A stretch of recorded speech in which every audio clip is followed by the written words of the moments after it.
This is Ned Kelmer overlooking the Temple of Jupiter in Rome on this nones of December in the 691st year of the founding of the city. The Senate is about to reconvene for the last day of its special session called by the Consul Cicero. The motion that all Rome has been expecting since the session began, the motion asking the death penalty for the 5 followers of the Senator Lucius Cataline, will probably be introduced. Cataline's followers, as you know, have been arrested and accused of conspiring with Cataline to overthrow the government. The law expressly forbids the execution of Roman citizens unless they are tried and convicted by the people. And if the Senate here today, without a trial, carries a motion which sentences them to die, it will be violating the Constitution of this republic. The Sempronian law, often called the law of Gracchus, is one of the strongest pillars of Roman justice. And many observers fear that if this law is violated... December 5th, 63 B.C., Rome, you are there. The Conspiracy of Cataline. The Roman Senate debates whether a threat to the public safety justifies action outside the law. CBS takes you back more than 2,000 years to the afternoon of an historic choice in the life of the great republic. All things are as they were then, except for one thing. When CBS is there, you are there. You Are There, produced and directed by Robert Louis Cheon, is based on authentic historical fact and quotation. And now, the Roman Senate meeting in the Temple of Jupiter and Ned Kelmer. Not been announced. The Consul Cicero and the Senator Cataline, as you know, are bitter enemies. Cicero believes that the government should be led by a concord of the orders, so-called, that is, a coalition of the aristocracy and the equestrians or merchants, while Cataline protests that the plebeians, the people, should have a larger voice in shaping the destiny of the republic. The Senator Cataline is in Etruria, 100 miles north of Rome, and our correspondent on the scene, Ken Roberts, reports that he is definitely raising an army there. But so far, Roberts has been unable to get Cataline to make any statement. This morning, the Senate, upon Cicero's advice, decreed martial law. Don Hohenbeck, down at the rostra, is ready for an interview with the consul himself, so over to Don Hohenbeck. The consul, Marcus Tullius Cicero, entered the forum a moment ago, surrounded by his bodyguard. Cicero, will there definitely be a motion condemning the 5 prisoners to death this afternoon? It is my earnest hope that there will be such a motion. And do you expect your motion to be carried? Oh, you misunderstand. It will not be my motion. I have no power to make a motion. I have only the power by law to summon the Senate into session. I understand, Cicero, but if the motion is introduced... If you please, let me make it perfectly clear. The responsibility for the passage of the death decree will fall upon the whole body of the Senate rather than upon me. I'm only consul to the public. Yes, but is it your personal opinion that such a motion will be carried? Why do you insist on learning my personal opinion? Indeed, you show an unreasonable degree of curiosity. For the salvation of all Italy, the execution of Lentulus and the other conspirators must be carried out before the sun sets. Yes, but what about the law which prohibits capital punishment without a formal trial to the people? An excellent question, to which there is a more excellent answer. The Sempronian law was passed to protect Roman citizens. He who is an enemy of the Republic can by no means be a citizen and is not entitled to the protection of the law. But, Cicero, there are senators who may argue that this point of view is unconstitutional. What can you say to them? I will say this. Up to this moment, I have delivered the city from conflagration, the citizens from massacre, and Italy from war. But from now on, if the motion is not carried, the conspirators will take courage. Before my eyes, I see this city, this light of the world, this citizen of all nations, falling on a sudden by one terrible tempest. I shudder at the lamentations of nations, at the flight of boys, at the insults of the vestal virgins. I weep with the father of a family, whose children will be slain, his wife murdered, his house burning, while at the hands of Cataline, the exodus of the city are laid in ruin. I take it then you favor setting aside the Constitution in the interest of public safety. And you all still fail to understand my position. Laws are made to protect the people, not the enemies of the people. That would seem to be apparent. Now, you have only 5 followers of Cataline in your custody, Cicero. How will the execution of 5 men prevent the destruction, as you put it, of all the world? Effectively, progressively, completely. The other rats that are hiding in the sewers of Rome will be smoked out by fear, for they are miserable cowards, and will fly from the city to escape our strength and our wrath. And if they merely depart to join the armies of Cataline in Etruria, we shall diminish this horde of rabble to a amount of corpses. Not one traitor will remain alive. Thank you, Marcus Tullius Cicero. Not at all. Eloquence founded on truth is invincible, isn't it, Marcus Tullius? You see, my friend, I am a humble man, and do not stand for popularity. The consul is going up the steps to the rostra now. His bodyguard is large enough to fill the marketplace in Rome. Cicero is taking no chances. Under his toga bulges a breastplate for protection against the daggers of possible assassins. This is Don Hollenbeck at the rostra. Now back to Ned Calmer. Julius Caesar, senator and praetor-elect, has just come through the sacred street entrance to the Temple of Jupiter. He's here with us now. Like the smiling but elusive calm of the sea is what Cicero has said of Caesar.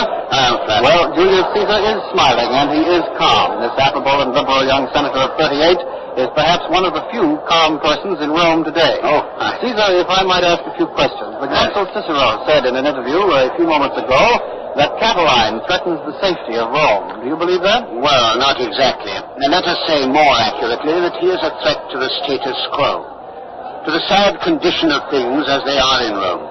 But when you speak of the safety of Rome, then I say it is Cicero who threatens it. Oh, will you explain that? With pleasure. I cannot agree with any man who would act against the law upon the pretense of safety for the state. By acting against the law, you mean, of course, sentencing Catiline's followers to death without due process of law. Of course. If the consul, by an illegal decree of the Senate, draws the sword, who is to set bounds to it? Who will moderate its fury? To break the law in one case will set a precedent far more dangerous to the safety of the Republic than the threat of revolution against the Republic. I see. Well, do you believe, Caesar, that Cataline is plotting the overthrow of the government? Cicero is a clever lawyer. He eloquently conjures up in our imaginations a conflagration of Rome. But I see no fire. I see no murder, no rape of the Vestal Virgins, no aqueducts destroyed. In short, I see no overt act committed. I see only a man condemned for a possible act that he may be thinking about. And I say you cannot condemn a man for his thoughts, only for his acts. But, Caesar, if you don't mind my saying so, there is a good deal of alarm in the Senate at the moment. Many of the senators have relatives who were assassinated in the recent Civil War. True. These men are not strangers to the most dreadful violence. More the pity. And how about the prisoner's signatures on incriminating documents? How about Catiline's army in Etruria? Isn't that army a threat to the Republic? If it is, then let us proceed at once to defend ourselves by attacking that army. But what has that to do with the question of the Senate breaking the law and putting 5 men to death without a fair trial? Even if Cataline is guilty, we must protect the law. We must not let the law speak too softly amid the din of arms. Well, then, why do you think Cicero is so anxious to put these 5 men to death? I will tell you why. This conjured conspiracy of Cataline may well be the conspiracy of Cicero to remove a political pawn from his side. Oh, I see. I remember Cicero's methods in his campaign for consul when he stood against Cataline. Yes? Cicero's brother Quintus drew up a manual for him, a manual of electioneering technique. It said, be lavish in your promises, for men prefer a false promise to a flat refusal. Contrive to get some new scandal aired against your rival for crime, corruption, or immorality.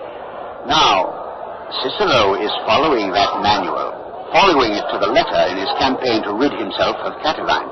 But, Caesar, there are some senators who say that you are the real power behind Cataline, and that Cataline is your thorn in Cicero's side. Would you care to comment on that? I do not wish to confuse rumor with truth, and therefore I will also refrain from spreading the rumor that Cicero is likewise a convenient thorn of Pompey in my side. Yes, I can see that there are several ways of looking at this. There always are. But are you going to speak against the motion when it's introduced on the floor of the Senate? Certainly. I must speak against it. Not so much to save the life of Cataline as to save the honor of Cicero. Cicero is an honorable man, a great orator, a scholar and statesman of the highest magnitude. He has in the past displayed all the virtues esteemed by our Republic, but in this instance he has allowed himself to be the victim of hysteria, fear, and political intrigue. I would save Cicero from himself. Thank you, Julius Caesar. Thank you. The senator and praetor-elect, a calm and commanding figure, is walking alone toward his bench in the Senate. The session here should be convening shortly. The benches, as I look around me, are almost filled. And behind me, out on Capitoline Hill, thousands of Roman citizens, freedmen, slaves, are huddled now along the slopes in the glare of the blood-red setting sun. Equestrians are scattered among the spectators. Many of them are armed, this on the advice of Cicero, and again contrary to the laws of the Republic. And Jackson Beck reports a disturbance on the hill behind us. Go ahead, Beck. Marcus Antonius, co-consul of Cicero, was almost assassinated a few moments ago on his way to the Senate session. He was attacked here before the Temple of Venus by a small group of plebeians. It looked for a moment as if Marcus Antonius might be stoned to death, but a band of armed equestrians rescued him and took him to the safety of the Temple of Mars nearby. The equestrians and the plebeians who attacked Marcus Antonius are still milling about here, still shouting at each other. I have with me for an interview one of the attackers, a plebeian who will not give his name. And he'd better not. He's a blood-stained pauper. One moment, please. We'll be giving you a name. That's one of the equestrians. Now, the plebeian I'm speaking to has but one arm. How did you lose your arm? I paid my debt. That's how I lost it. I presume you lost your arm by the law of the 12 tables. Yes, I had many creditors like him. You could have had your tongue cut out, too. And your head is filled with molten metal. I could not pay the likes of this one with money. I lost my land. I could not satisfy my creditors. Who can? With 100% interest rates. They lost 50% of my arms. And with the arm I have left, I will kill Marcus Antonius. I will kill the traitor. Citizen, why do you call Marcus Antonius a traitor? He deserted Cataline, and he did it because he was bribed by Cicero. What sort of a bribe, citizen? Land, money, what else? Cicero gave Marcus Antonius the whole province of Macedonia to win him away from Cataline. Once Marcus Antonius was our friend, the friend of the poor. Now he is a hired player for Cicero, ready to do his bidding, ready to conspire to kill Cataline for a few hectares of blood-stained earth. It is the likes of you who have drenched the earth of Italy with blood. It is you who are conspiring with that guilt-stained soul, that Cataline, who is at odds with gods and men. That Cataline who finds no rest, waking or sleeping, no rest from his guilty conscience, his overwrought mind. That Cataline with his pallid complexion, with bloodshot eyes, his gait now fast, now slow, his face the face of a madman, a guilty, cruel madman. Guilty of what? Guilty of helping the poor and the wretched. I'm without land. The law promised that after the war, the large estates would be broken up. Were they? No! Cicero has his palaces, 4 of them. I have no home. Slaves in the colonies grow corn. Can I compete with the slaves? No! I have no work. Wars, that's all they know.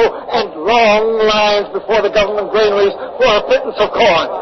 If Cataline will give me land, work, put a plow in my hand, free me of debt, is he guilty? Guilty of what? You don't want to work. That's why you're poor. You prefer standing in line for cheap grain. My wealth wasn't given to me by the gods. I won it with my own brain and hand. And now he wants to take it away from me. What shall we do? Cancel honest debts? What will become of trade of the Republic? I have a family to support, too. If he loves Cataline so much, let him go to him. Let him go to Etruria and have his other arm lopped off. Let him go. Let them all go. It's time Rome was rid of this rabble. There's too many beggars in the city now. Thank you, citizens. Thank you. Ken Roberts is ready with a report from Cataline's camp in Etruria. So we take you there now. Go ahead, Ken Roberts.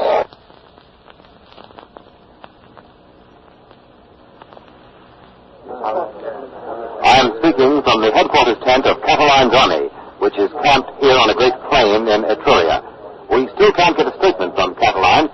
He's going to address his troops shortly. But here at the microphone is a very charming advisor to Cataline and one of his strongest supporters, the wealthy Sempronia. Sempronia is the leader of what some people call the new women of Rome.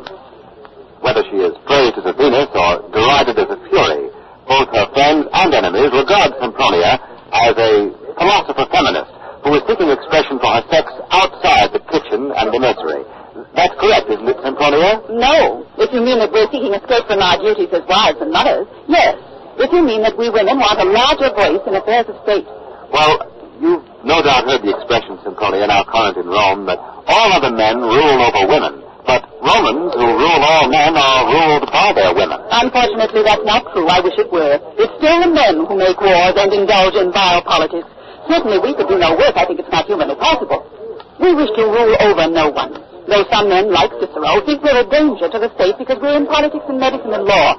They think we're revolutionists because we're learning Greek, studying philosophy, and writing poetry as excellent as Cicero's prose. Well, if you'll allow me, I think, Sempronia, that Cicero is not as worried about your poetry as he is about your politics and support of Cataline. No doubt.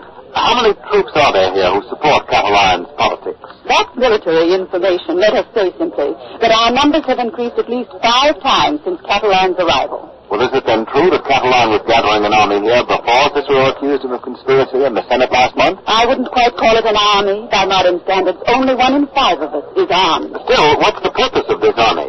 Is it, as Cicero claims, to sack Rome? The men here in Etruria are poor farmers, dispossessed of their land. They're unemployed workingmen who couldn't compete with the slave labor of Rome. They're debtors and army veterans. To be sure, Yes, remember... I know all of that, Sempronia. But Cicero claims there are also politically ambitious men here, former aristocrats and ruined speculators, who are supporting Cataline because he has made promises to abolish all debts. Well, all our followers are not perfect, nor are the followers of any cause. Even Cataline is not perfect. But whatever his motives, he is the only man today who has undertaken the cause of the distressed. You heard him say in the Senate, there are 2 bodies in the Republic. One is feeble, with a feeble head, and that feeble head is the aristocracy. And the other is strong, but is headless. The people are strong, but they lack a head to lead them. The people cannot expect leadership on their behalf from Cicero. Cicero calls our army an array of rabble, thieves, paupers, and debtors. Cicero, however, is an honorable man, a wealthy and influential citizen. Why? Because he who steals from the citizen ends his days in fetters and chains, but he who steals from the community ends them in purple and gold. You still haven't answered my question, Sempronia. Why was this army gathered here by Cataline? You want me to say we're plotting revolution? Very well, I will say it. There have been revolutions in history, you know. Believe me, we would rather have won our rights peacefully on the floor of the Senate, but we were determined, if need be, to fight for them. Now, all that's changed. Lentulus and our friends in Rome have become a symbol, a very real symbol. If the Senate dooms them without a fair trial, it will mean that the Constitution is doomed. The reforms are doomed. The Republic is doomed. Then we shall have no choice but to fight, and we shall not be the attackers, but the attacked. Now, you must forgive me, please. I must speak to Cataline before he addresses his troops. Thank you, Sempronia. Douglas Edwards is outside on the plain with one of the soldiers who will soon be listening to the words of Cataline. So go ahead, Doug Edwards. The soldier with me is a veteran of the great and victorious armies of Rome. We can't give you his name because his family is still in the city. Soldier, as a former professional legionnaire, how do you feel about fighting with this revolutionary army? Well, we could use more weapons, but we will have to win with what we have.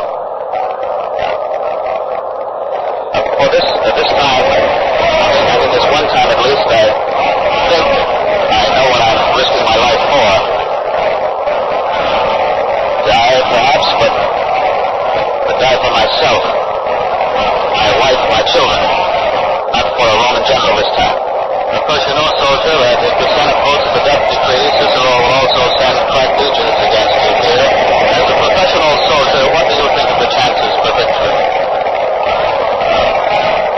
As a professional soldier, I should say we will win.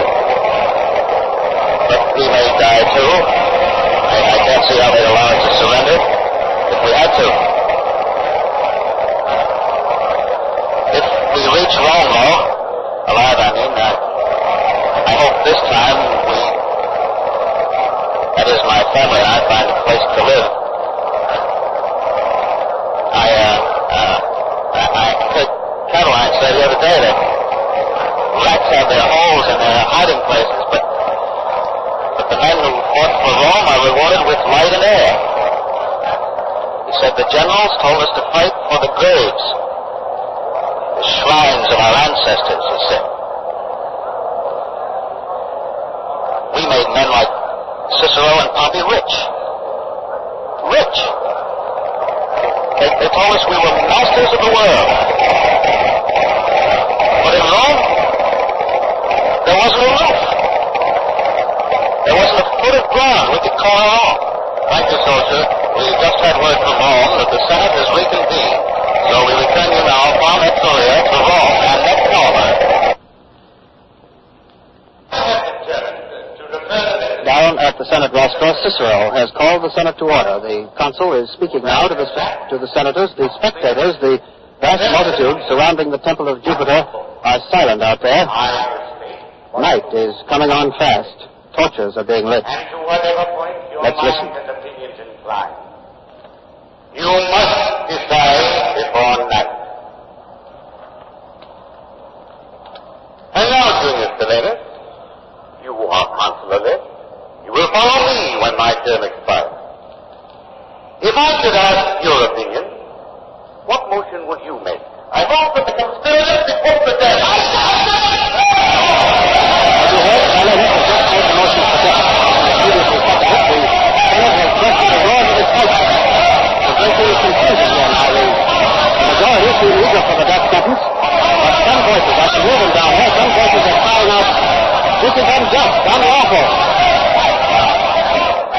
Cicero has raised his hands for order.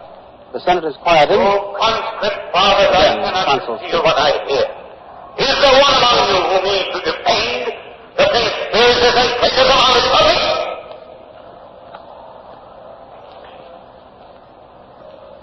No one has answered Cicero's question. It seems that no one will. No, Julius Caesar has risen. The intellect is alert, it is strong. But if passion gains a footing, it becomes a tyrant, and reason is reduced to impotence. For days now, Cicero has harangued you with noble language and told you the misfortunes that will befall the Republic. He has dilated on the horrors of war. For what purpose was this eloquence delivered? To stir your passions. Conscript fathers, I am of the opinion that we should confine ourselves to such punishments as are by law provided. For to break the law is foreign to the spirit of our state. If you break the law, O conscript fathers, take care how your present decrees may affect posterity. For when power has fallen into less worthy hands, the bad precedent will no longer apply to the guilty, but will praise the innocent. Am I then in favor of dismissing our prisoners to swell the army of Cataline? Far from it. No, my opinion is this, that their goods be confiscated and their persons be imprisoned in the most powerful cities of Italy. The law must not be broken, for he who draws the sword of injustice shall die by the sword of injustice. Senators have been impressed by Caesar's plea, who seems to have changed many minds here. Now the majority appears to be opposed to the death sentence. Caesar is leaving the roster, but he's not going back to his bench. He's leaving the temple. Cicero has raised his arm. Back to the roster. Opinions on the motion of Stellatus? Yes, I would like to speak more about it. Come forward, Marcus. Marcus Porcius Cato, the younger, the well-known Stoic philosopher, one of the wealthiest men in Rome, has been recognized and is going up to the rostrum to speak. Cato is a stern man. He seldom laughs or even smiles. He has a reputation of being a terror to incompetence, a firm, immovable man, a great defender of the aristocracy. Cato has reached the rostrum now, and is speaking. Has just now spoken with great stroke and accuracy concerning life and death.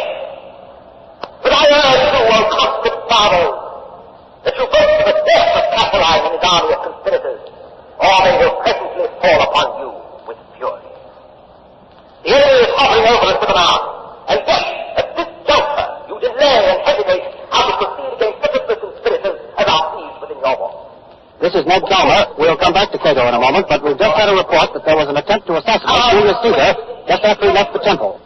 The attackers were a band of armed equestrians and aristocrats. They tried to kill Caesar and save Rome. Caesar was defenseless, but he was saved from assassination by plebeians in the crowd. He's now being escorted home by the men who rescued him. Now back to the rostra and Cato. Abandon yourself to sloth and cowardice, and you may invoke the gods, but it will be in vain. They are angry and adverse. These ruthless traitors stand convicted of having planned a massacre. The conflagration and other disgraceful and cruel atrocities against their fellow citizens and their country. Do not hesitate to put them to death.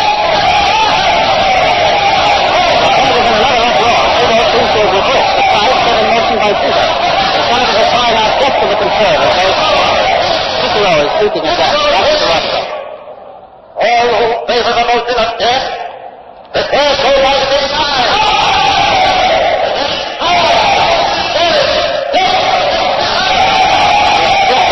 The motion has been put through the Senate on which two sides of our authority put down by Caesar.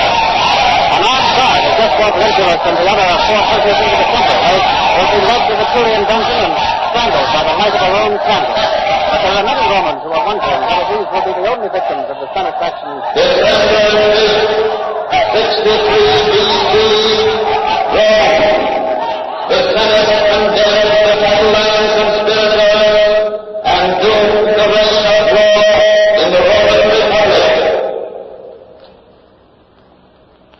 You have been listening to The Conspiracy of Cataline, another broadcast in the series You Are There, produced and directed by Robert Louis Cheon. The Conspiracy of Cataline was written by Joseph Liss and Mr. Cheon. Thomas Chalmers played Cicero, Torrin Thatcher was Caesar, Oliver Cliff was the equestrian, Joseph Boland the plebeian, Doris Dalton was Sempronia, John Sylvester the veteran, Anthony Kemble Cooper was Cato, and the cast included Bert Cowlin, Guy Sorrell, and others. Next week, May 23rd, 1701, London.